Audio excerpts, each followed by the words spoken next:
This is the most expensive and complicated motorcade in the world. With around 50 vehicles and over 100 personnel, the United States presidential motorcade has a single objective: keep the president alive. At the heart of the motorcade is the car that carries the president himself, known as the Beast. But it's less of a limo and more of a comfy tank. The Beast costs around $1.5 million and weighs in at a whopping 20,000 pounds, which is about the same weight as a Tyrannosaurus Rex.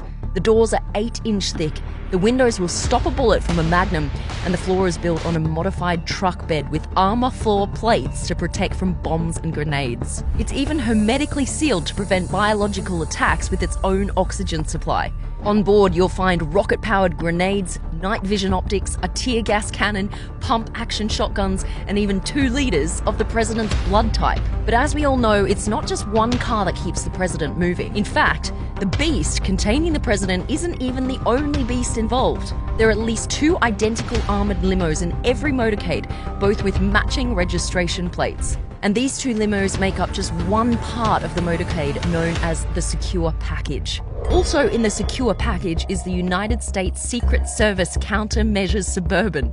This car jams any remote explosives that might be en route using 2 antennas that send out a huge range of radio frequencies that block any bomb activation signal. It also has electronic warfare sensors that detects if an RPG or anti-tank missile is launched.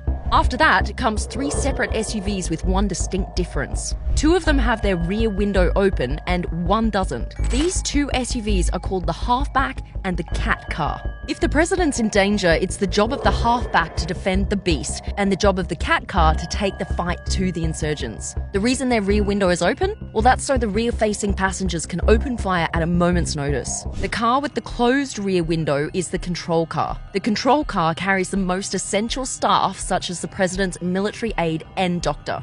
In front of the Secure Package, you'll find the route car, pilot car, lead car, and a whole host of motorbikes known as sweepers. The route and pilot car scout the route ahead and relay information to the lead car, which leads the Secure Package to the motorcades behind them. The motorbikes are in charge of clearing the way for the motorcade by ushering cars out of the way and by blocking off roads and junctions. Behind the Secure Package is a fleet of support vehicles, including the ID car, which liaises with other counter-surveillance agencies, the Roadrunner, which acts as a mobile communications center, and the Hazardous Materials Mitigation Unit, which contains equipment and personnel that can respond to chemical, nuclear, and biological attacks.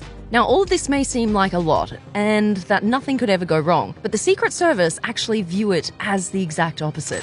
To them, the safest motorcade is no motorcade. Travelling by car is seen as one of the moments when the president is at their most vulnerable, so the motorcade will only be used for journeys of 30 minutes or less. For everything else, there's Marine One and Air Force One. It's estimated that one trip, which takes around an hour, costs over $150,000. So in short, it's an expensive business protecting the most powerful person in the world. But many would argue it's a small price to pay.